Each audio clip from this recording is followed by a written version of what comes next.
ನಾನೇನು ಹೇಳಕ್ಕೆ ಬರ್ತಾ ಇದ್ದೀನಿ ಅಂದರೆ, ಕುಪ್ಪೂರು ರಂಗಪ್ಪನವರು ಫೇಸ್ಬುಕ್ ಮುಖಾಂತರ ಪರಿಚಯ ಆಗಿದ್ರು. ನಾವು ಯಾವುದೇ ಫೋಟೋ ಹಾಕಿದ್ರು ಇವ್ರು ನಮಗೆ ಗೊತ್ತು ಅಂತ ನಮ್ಮ ರಿಲೇಟಿವ್ ಹೆಸರಲ್ಲೇ ಹೇಳ್ಕೊಂಡು ಪರಿಚಯ ಆದರು. ಹಾಗೆ ನೀವೇ ಏನು ಕೆಲಸ ಮಾಡ್ಕೊಂಡಿರೋದು ಹಾಗೆ ಹೀಗೆ ಅಂತ ನಾವೆಲ್ಲ ಮಾತಾಡಬೇಕಾದ್ರೆ, ನಾವು ರಾಜ್ಯಾಧ್ಯಕ್ಷ, ಜಿಲ್ಲಾಧ್ಯಕ್ಷ, ನಾವು ರಾಜನಹಳ್ಳಿ ಪ್ರಸನ್ನಾನಂದ ಸ್ವಾಮೀಜಿ ಅವ್ರದ್ದೆಲ್ಲ ಇದು ನೋಡ್ಕೋತೀವಿ, ಅವರೆಲ್ಲ ನಮ್ಗೆ ಕೆಲಸ ಒಪ್ಪಿಸಿರೋದೆಲ್ಲ ನಾವು ನೋಡ್ಕೊಂಡಿರೋದಷ್ಟೇ, ನಾವೇನು ಕೆಲಸ ಮಾಡಲ್ಲ ಅಂತ ಹೇಳ್ಕೊಂಡು ಸೈಟ್ ಕಿಟ್ ಹಾಕಿಸ್ಕೊಳ್ಳೋದು ಈ ಥರ ಎಲ್ಲ ಅಂತ ಹೇಳಿಬಿಟ್ಟು ನಮ್ಮ ಹತ್ರ ತುಂಬ ಹಣ ಕಷ್ಟದಲ್ಲಿದ್ದಾಗ ಹೀಗೆಲ್ಲ ತುಂಬ ದುಡ್ಡು ಕೊಟ್ಟಿದ್ವಿ ಅವ್ರಿಗೆ. ಸುಮಾರು ಒಂದು 10-12 ಲಕ್ಷ ದುಡ್ಡು ಕೊಟ್ಟಿದ್ವಿ. ದುಡ್ಡು ಕೊಟ್ಟಿದ್ರೆ ಕೇಳಿದಾಗ ಸೈಟು ಇಲ್ಲ, ಅವ್ರು ಕೂಡ ಪರಿಸ್ಥಿತಿ ಥರ ಏನೂ ಕಾಣಿಸ್ಲಿಲ್ಲ. ಹಾಗಾಗಿ ನಾವು ಕಂಪ್ಲೇಂಟ್ ಮಾಡಿದ್ವಿ ಮಹಿಳಾ ಆಯೋಗದಲ್ಲಿ ಕಂಪ್ಲೇಂಟ್ ಮಾಡೋಕ್ಕೆ ಹೋದಾಗ, ಫಸ್ಟ್ ನೀವೆಲ್ಲಿ ಮಾಡಿದ್ದೀರಾ ಕೇಳಿದ್ದೀರಾ ಅಂತ ಕೇಳಿದ್ಕೆ ನಾವೆಲ್ಲೂ ಮಾಡಿಲ್ಲ, ಇಲ್ಲೇ ಬಂದಿದ್ವಿ, ನಮಗೆ ಅದೆಲ್ಲ ಗೊತ್ತಾಗಲ್ಲ, ಯಾರೋ ಕರ್ಕೊಂಡು ಬಂದರು, ಇಲ್ಲೇ ಬಂದಿದ್ದೀವಿ ಅಂತ ನಾನು ಹೇಳಿದಾಗ, ನೀವು ಒಂದ್ಸರಿ ಅಲ್ಲಿ ಕಂಪ್ಲೇಂಟ್ ಮಾಡಿ, ಅಲ್ಲೇನಾದರೂ ನಿಮಗೆ ರೆಸ್ಪಾನ್ಸ್ ಸಿಕ್ಕಿಲ್ಲ, ಅವರೇನು ಇದು ಮಾಡಿಲ್ಲ ಅಂದರೆ ನಾನು ಬರ್ತೀನಿ ಅಂತ ಅಲ್ಲಿ ಮಹಿಳಾ ಆಯೋಗದಲ್ಲಿ ಒಂದು ಕಂಪ್ಲೇಂಟ್ ಮಾಡ್ಕೊಂಡು ಕಳಿಸಿದ್ದಾದ್ಮೇಲೆ ನಾವು ಬಂದು ಟೌನ್ ಸ್ಟೇಷನಲ್ಲಿ ತುಮಕೂರಲ್ಲಿ ಕಂಪ್ಲೇಂಟ್ ಮಾಡಿದ್ವಿ. ಅಲ್ಲಿ ಯಾವುದೇ ರೀತಿ ನಮಗೆ ನ್ಯಾಯ ಸಿಕ್ಕಿಲ್ಲ. ಆ ಒಂದು ಟೈಮಲ್ಲಿ ಮಹಿಳಾ ಆಯೋಗದ್ದು ಬಂದಾಗ ತುಮಕೂರು SP ಸರ್ಗೆ ಹೋಗಿತ್ತು. ಅಲ್ಲಿಂದ ನಮ್ಮ ಊರಿಗೆ ಒಂದು ಲೆಟರ್ ಹೋಗಿತ್ತು. ಏನು ಅಂತ ನಮಗೆ ಅಷ್ಟು ಗೊತ್ತಾಗಿಲ್ಲ. ಆಗ SP ಸರ್ ಕಡೆಯಿಂದ ಏನೋ ಫೋನ್ ಬಂತು. ಆಗ ನಾನು ಮನೇಲಿ ಇದ್ದಾಗ ಫೋನ್ ಇರ್ತದೆ, ನಾವು ಮಧುಗಿರಿಯಿಂದ DOSP ಮಾತಾಡ್ತಾ ಇರೋದು ಅಂತ ಹೇಳಿದ್ರು. ಆಗ ನನಗೆ ಭಯ ಆಯಿತು. ಹೇಳಿ ಸರ್ ಅಂತ ಹೇಳಿದ್ವಿ. ಮಹಿಳಾ ಆಯೋಗದ್ದು ಈ ಥರ ಏನೋ ಕಂಪ್ಲೇಂಟ್ ಮಾಡಿದ್ರಲ್ಲ, ಅದು ಬಂದಿದೆ ಅಮ್ಮ ನಮಗೆ, ನೀವು ಇಲ್ಲಿಗೆ ಬರಬೇಕಾಗುತ್ತೆ ನಾವು ಕರೆದಾಗ ಅಂತ ಹೇಳಿದ್ರು. ಯಾವಾಗ ಬರ್ತೀರಾ ಅಂತ ಹೇಳಿದ್ರು. ನಾವು ನಾಳೆ ಬರ್ತೀವಿ ಸರ್, ನಾವು ಇಲ್ಲಿ ಬೆಂಗಳೂರಲ್ಲಿದ್ದೀವಿ ಅಂತ ನಾವು ಹೇಳಿದ್ವಿ. ಹಾಗಾಗಿ ಅವರು ನನಗೆ ಅವರು ಮಹಿಳಾ ಆಯೋಗದಿಂದ ಬಂದೈತೆ ಅಂದಿದ ತಕ್ಷಣ, ಮಹಿಳಾ ಆಯೋಗದ್ದು ಬರುತ್ತೋ ಇಲ್ವೋ ಅಂತ ನಾವು ಒಂದು ಇದರಲ್ಲಿದ್ವಿ. ಆ ಒಂದು ಇದ್ದಾಗ ಮಹಿಳಾ ಆಯೋಗದಿಂದ ಕಂಪ್ಲೇಂಟ್ ಬಂದೈತೆ ಅಂತಿದ್ದಂಗೆ ನನಗೆ ಖುಷಿಯಾಗಿ ಒಂಥರ ಅಳು ಬಂತು. ಸಾರ್ ಅವಾಗ, ಯಾಕಮ್ಮ ಅಳ್ತಾ ಇದೆಯಾ, ನಾನು ಧೈರ್ಯವಾಗಿ ಇರು, ನಾನಿದ್ದೀನಿ, ನನ್ನನ್ನು ನಂಬು, ಇಲ್ಲಿ ಹಾಗೆ ವಿಡಿಯೋ ಕಾಲು ಮಾಡ್ತೀನಿ, ರಿಸೀವ್ ಮಾಡು ಅಂತ ಹೇಳಿದ್ರು. ರಿಸೀವ್ ಮಾಡಿದೆ. ನಾನು ರಿಸೀವ್ ಮಾಡಿದಾಗ ಅವರು ನೋಡೋಕ್ಕೆ ನಮ್ಮ ತಂದೆ ಥರ ಇದ್ದರು. ಆಗ ಸ್ವಲ್ಪ ನನ್ನ ಧೈರ್ಯ ಬಂತು. ಇನ್ನೂ ತುಂಬ ಅಳು ಬಂತು. ಎಲ್ಲ ಹೇಳ್ಕೊಳಕ್ಕೆ ಎಲ್ಲ ಪ್ರತಿಯೊಂದು ನಡೆದಿದ್ದ ವಿಚಾರ ಎಲ್ಲ ಹೇಳಿದೆ. ಆಗ ಸರಿ, ನೀವು ಯಾವಾಗ ಬರಬೇಕಾಗುತ್ತಲ್ಲ ನೀವು ಅಂತ ಹೇಳಿದ್ರು. ಸರಿ ಸರ್ ಬರ್ತೀವಿ ಅಂತ ನಾನು ಹೇಳಿದೆ. ಹೇಳಾದ್ಮೇಲೆ ನಾವು ನಮ್ಮ ಯಜಮಾನ್ರು ಹೋದಾಗ ಅವರು ಇರಲಿಲ್ಲ. ಬರ್ತೀವಿ ಇರಿಸ್ಕೊಳ್ಳಿ ಅಂತ ಅವರು ಬೇರೆ ಸಾರ್ಗೆ ಹೇಳಿದ್ರು. ಆಗ ನಾವು ಅಲ್ಲಿದ್ವಿ.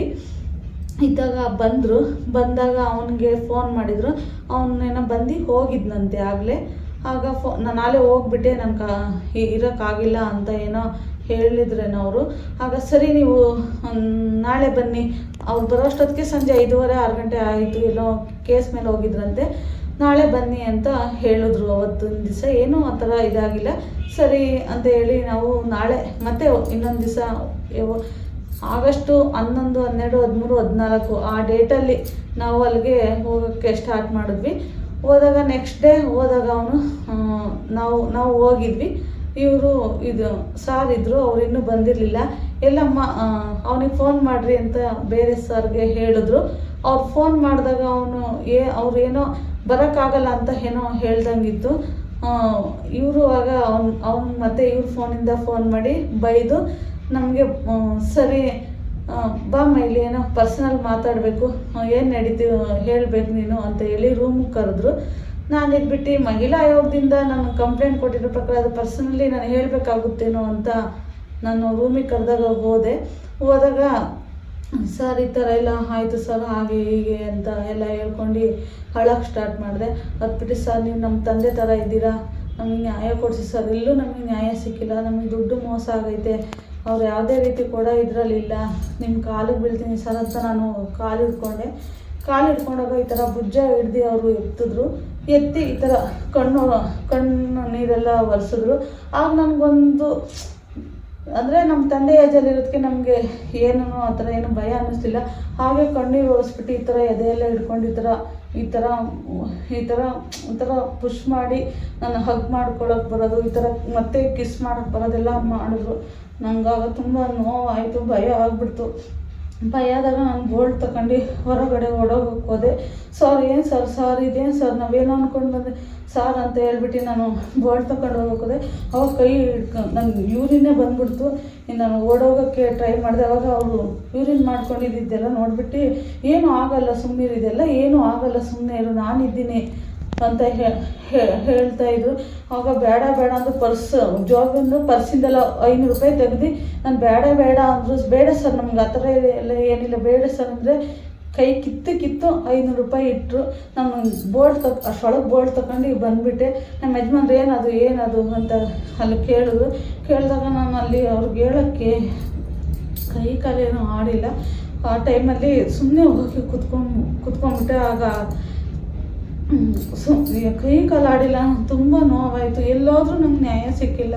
ಇದೇನು ಯಪ್ಪ, ನಾನು ಏನೋ ಅಂದ್ಕೊಂಡು ಬಂದೆ ಖುಷಿಯಾಗಿ, ಇವ್ರು ಈ ಥರ ಎಲ್ಲ ಮಾಡ್ತವ್ರಲ್ಲ ಅಂತ ಹೇಳ್ಬಿಟ್ಟು ತುಂಬ ನೋವಾಯಿತು. ಆ ಟೈಮಲ್ಲಿ ನಾನೇನು ಹೇಳಲಿಲ್ಲ.